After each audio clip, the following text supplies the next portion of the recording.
नमस्कार साथियों, आपके अपने चैनल पायोनियर फॉर यू में आपका स्वागत है। आज हम डिस्कस करेंगे भूकंपीय तरंगों के बारे में, मतलब भूकंपीय तरंगें कितने प्रकार की होती हैं। ठीक है, पहले के चैप्टर्स में मैं आपको क्या बता चुका हूं कि अर्थ का जो स्ट्रक्चर यानी क्रस्ट मेंटल कोर के बारे में बता चुका हूं कि वैज्ञानिकों को ये कैसे पता चला था कि मेंटल पिघला हुआ होता है, कोर कठोर होता है, ये सब पता कैसे चला था। तो वहां मैंने आपको कितना बताया था कि ये भूकंप के द्वारा पता चला है।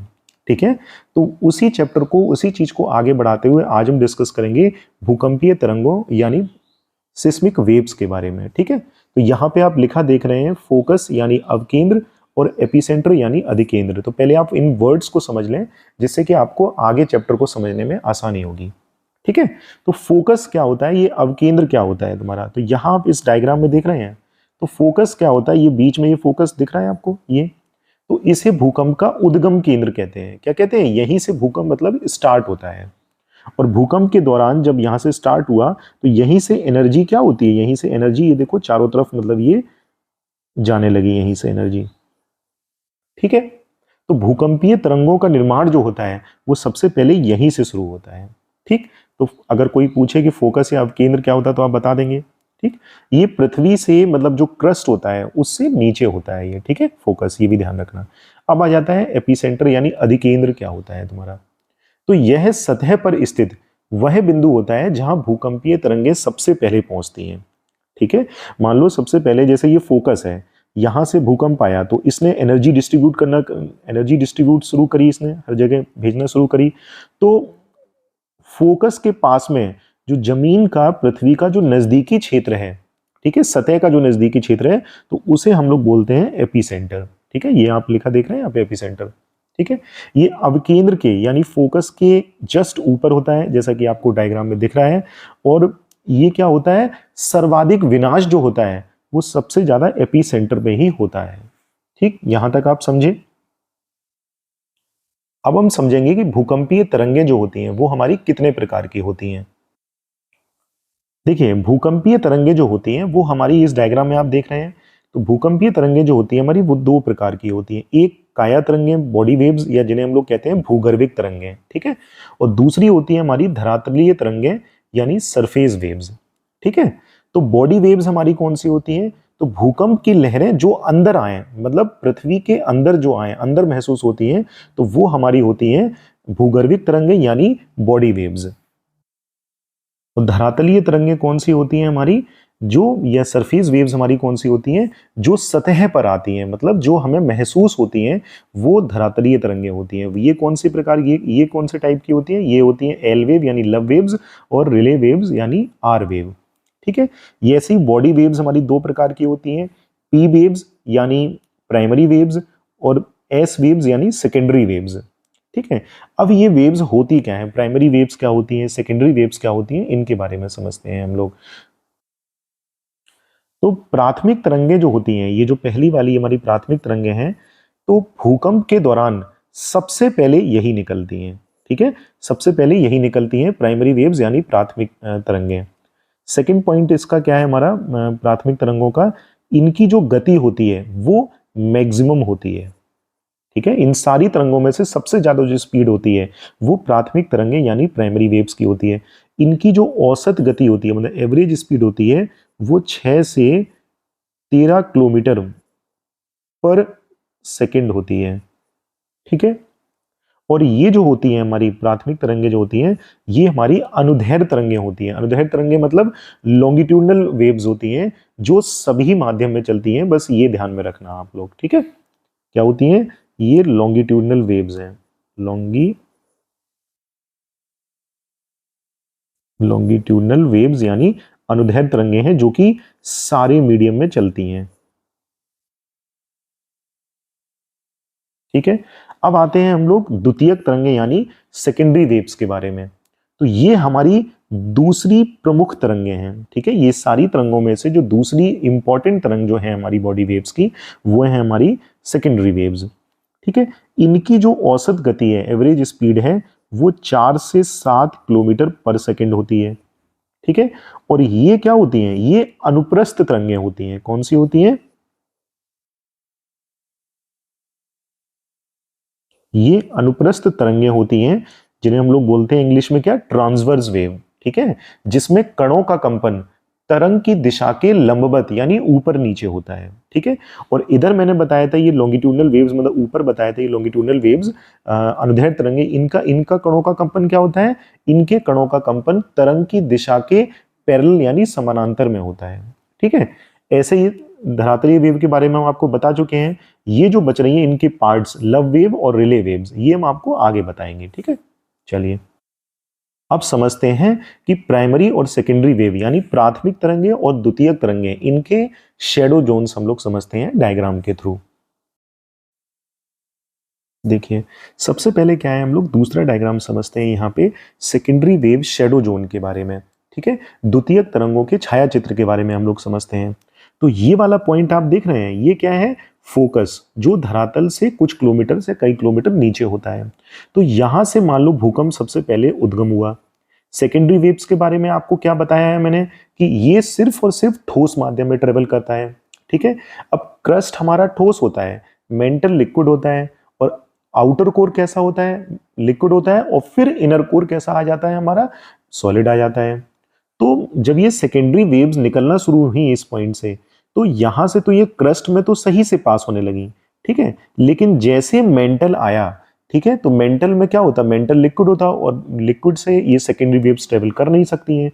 तो इन्होंने क्या किया, इन्होंने अपना पाथ यहां से ये डाइवर्ट हो गई यहाँ से, ठीक है, मतलब डाइवर्ट हो गई इन द सेंस यहाँ पे कुछ रुक गई, और यहाँ पे क्या है, ये डाइवर्ट हो गई ऐसे करके इधर ये, ठीक है।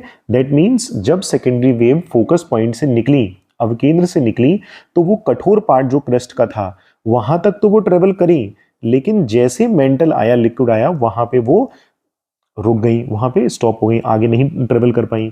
इसका मतलब क्या हुआ, इसका मतलब जैसे मान लो ये पृथ्वी पूरी है हमारी, तो पृथ्वी का ये वाला पार्ट, ये मान ले रहे हैं ईस्टर्न हेमिस्फीयर, ये मान ले रहे हैं वेस्टर्न हेमिस्फीयर। तो ईस्टर्न हेमिस्फीयर में 103 डिग्री तक मतलब ये सेकेंडरी वेव्स पहुंची, और वैसे ही वेस्टर्न हेमिस्फीयर में भी 103 डिग्री तक सेकेंडरी वेव पहुंची, ठीक है। तो यहाँ नीचे साइड जो 103 डिग्री यहाँ पे eastern hemisphere, 103 degree western hemisphere का, यहाँ पे क्या है, यहाँ पे सेकेंडरी वेव्स, इस एरिया में यहाँ पे सेकेंडरी वेव्स पहुंची ही नहीं। मतलब कि भूकंप जहां ऊपर आया, वो नीचे साइड ये भूकंप जस्ट अपोजिट डायरेक्शन में, पृथ्वी के अपोजिट डायरेक्शन में जस्ट यहाँ पे भूकंप का एहसास हुआ ही नहीं। दैट मीन्स यहाँ पे सेकेंडरी वेव नहीं पहुंची। एक एग्जांपल से समझ लो, जैसे कि मान लो ये पृथ्वी है, यहाँ पे हम मान लो कोई बल्ब जलाएंगे, तो उसकी रोशनी कहाँ तक जाएगी भाई, यहीं तक तो जाएगी ना उसकी, यहीं तक, इसी पॉइंट तक तो जाएगी उसकी रोशनी, ठीक है। इतना समझ में आ गया। चलो अब हम समझते हैं क्या चीज, प्राइमरी वेव्स के शैडो जोन के बारे में समझते हैं हम लोग, ठीक है, कि प्राथमिक तरंग का छाया चित्र क्या होता है। प्राथमिक तरंगों के बारे में हम लोग क्या पढ़ चुके हैं, कि ये सभी माध्यम में ट्रेवल कर सकती हैं, ठीक है। इसे समझने से पहले आप एक डेफिनेशन समझ लीजिए, एक जो है रिफ्रैक्शन। रिफ्रैक्शन तो आप लोगों ने समझ रखा होगा, यानी अपवर्तन क्या होता है, जब कोई भी चीज एक माध्यम से दूसरे माध्यम में ट्रेवल करती है, तो वो क्या है, अपना पाथ मतलब अपनी दिशा थोड़ी डाइवर्ट कर देती है, मतलब उसकी दिशा बदल जाती है, किसके कारण, अपवर्तन यानी रिफ्रैक्शन के कारण, ठीक है। तो जब मान लो इस फोकस पॉइंट से हमारा भूकंप उद्गम हुआ, ओरिजिनेट हुआ, तो प्राइमरी वेव्स हमारी निकलना शुरू हुई, ठीक है। ये क्रस्ट में अच्छी चली जा रही थी, क्रस्ट में सीधे ये मूव कर रही थी, लेकिन जैसे ही मेंटल आया, ठीक है, जैसे ही मेंटल आया, या कह सकते हो आउटर कोर आया, तो इन्होंने क्या किया, मतलब जैसे ही इनका माध्यम बदला, तो ये क्या करें, ये देखो अपने पाथ से ऐसे डिविएट हो गई, ये दिख रही है अपने पाथ से, मतलब ये सीधी चली आ रही थी और थोड़ी सी मुड़ गई, ऐसे यहाँ पे देखो, ये सीधी चली आ रही थी, ऐसे मुड़ गई, फिर ये सीधी चली आ रही थी, ऐसे मुड़ गई, ठीक है। फिर ये नीचे आके जब इनका फिर से माध्यम चेंज हुआ, तो फिर ये देखो डाइवर्ट हो गई, ये दिख रहा है, ऐसे सीधी चली आ रही थी, फिर से ये डाइवर्ट हो गई, मतलब अपने अपनी दिशा उन्होंने बदल ली, ठीक है। ये चीज समझ में आया। तो क्या हो रहा है, रिफ्रैक्शन के कारण, मतलब जो ये तरंगे रिफ्रैक्ट हो रही हैं, तो उसके कारण क्या हो रहा, प्राथमिक तरंगों का भी एक शेडो जोन बन जा रहा है। यहाँ पे आप देख रहे हैं, प्राथमिक तरंगों का भी शेडो जोन बन जा रहा है। जैसे जो हमने बताया ना, इस पार्ट को अगर हम ईस्टर्न हेमिस्फीयर मान रहे हैं, इसको वेस्टर्न हेमिस्फीयर मान रहे हैं, तो यहाँ पे 103 से 142, ठीक है, 103 से 142 डिग्री के बीच में ये क्या है, प्राथमिक तरंगों का शेडो जोन है। मतलब यहाँ पे जब भूकंप आया तो 103 से 142 डिग्री के बीच में प्राथमिक तरंगों को हमने महसूस नहीं किया। ऐसे ही सेम ईस्टर्न हेमिस्फीयर में 103 से 142 डिग्री के बीच में मतलब हमने प्राथमिक तरंगों को महसूस नहीं किया। तो इसमें याद करने की चीजें क्या हैं कि जब प्राथमिक तरंगें निकलती हैं तो उनका जो शेडो जोन है पृथ्वी पर कहां पर मतलब महसूस नहीं होती है प्राथमिक तरंगें, वो नहीं होती है 103 से 142 डिग्री के बीच में महसूस नहीं होती है हमारी। वैसे ही सेकेंडरी वेव्स में क्या होता है, 103 डिग्री मतलब यहाँ पे ईस्टर्न हेमिस्फीयर वेस्टर्न हेमिस्फीयर नीचे साइड ये चीज हमें महसूस नहीं होती है। ठीक है, इतना समझ में आया। अब हम समझेंगे सरफेस वेव, मतलब जो मैंने दो प्रकार की बताई थी आपको, जो मैंने कहा था बाद में बताएंगे, एल तरंग यानी लव वेव्स और आर तरंग यानी रेलिक वेव्स के बारे में हम लोग बताएंगे।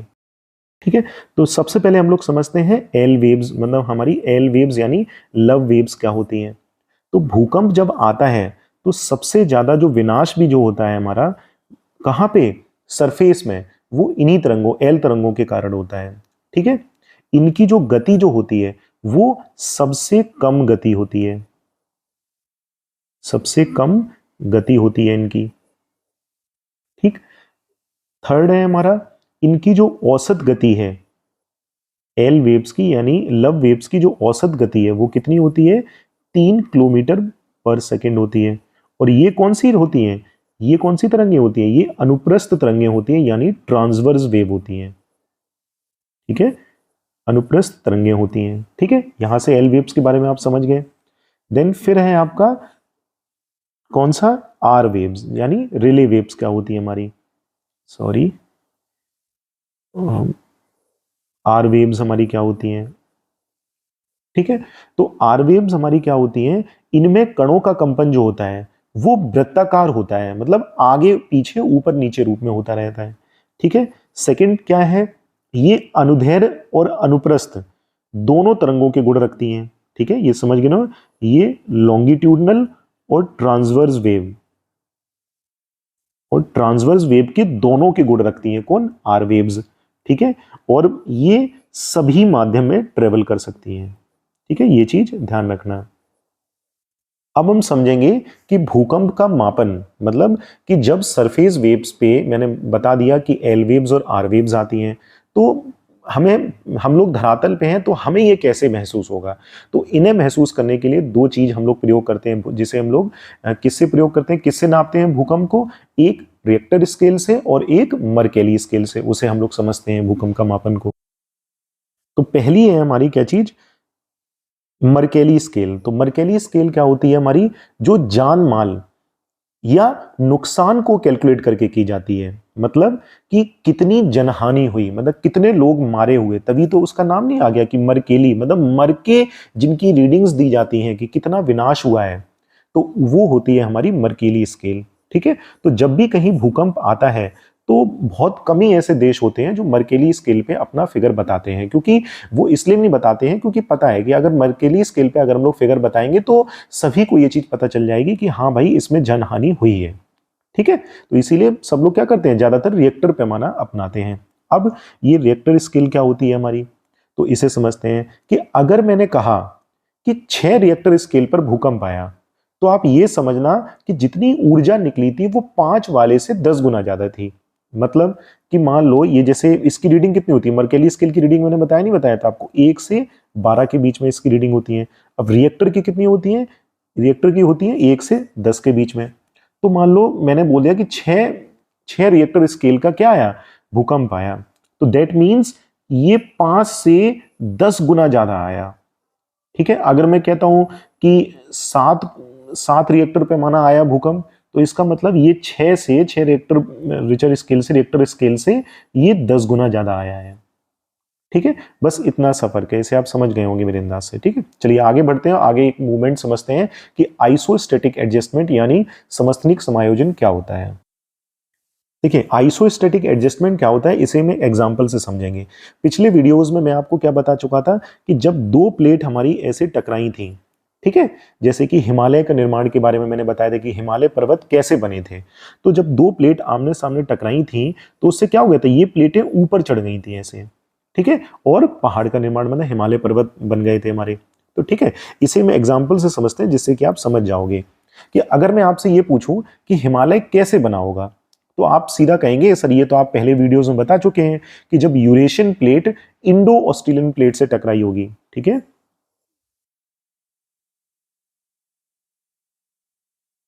जब यूरेशियन प्लेट हमारी किससे टकराई है, इंडो ऑस्ट्रेलियन प्लेट से टकराई थी।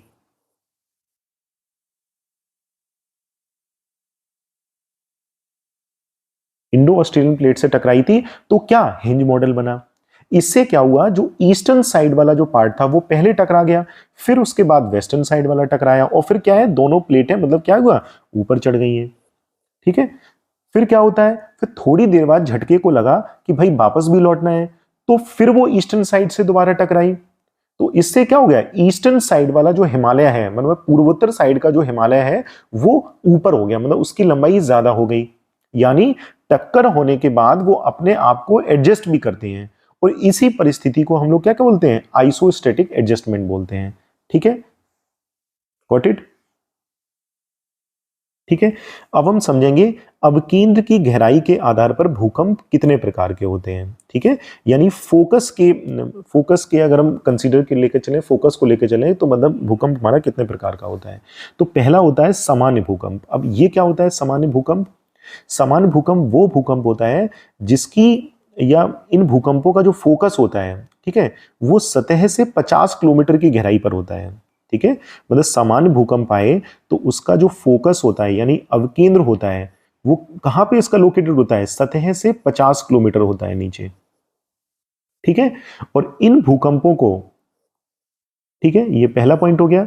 दूसरा पॉइंट क्या है, इन भूकंपों का जो परिणाम होता है वो बहुत ही कम होता है। ठीक है, परंतु फोकस जो होता है वो सतह से पास होने के कारण ये काफी क्या होती हैं, ये काफी विनाशकारी होती हैं। ठीक है, ये पॉइंट याद रखना आप लोग। ठीक है, अब आ जाता है हमारा मध्यम भूकंप क्या होते हैं। तो इनका जो फोकस होता है वो धरातल से क्या होता है, धरातल से 50 से 250 किलोमीटर की रेंज में होता है, और इनका जो परिणाम होता है और तीव्रता जो होती है वो कैसी होती है, वो मीडियम होती है। कैसी, मीडियम होती है हमारी। ठीक है, फिर गहरे भूकंप यानी डीप अर्थक्वेक में क्या होते हैं, तो इनका जो फोकस होता है, डीप अर्थक्वेक का जो फोकस होता है वो कितना होता है, वो 250 से 750 किलोमीटर के नीचे होता है, मतलब धरातल से। ठीक है, तो इन भूकंपों का जो परिणाम होता है या ऊर्जा जो होती है वो सर्वाधिक होती है, इनकी तीव्रता भी ज्यादा होती है, और इन्हें हम लोग, जो गहरे भूकंप होते हैं इन्हें हम लोग पातालीय भूकंप भी कहते हैं। क्या कहते हैं, पातालीय भूकंप भी कहते हैं।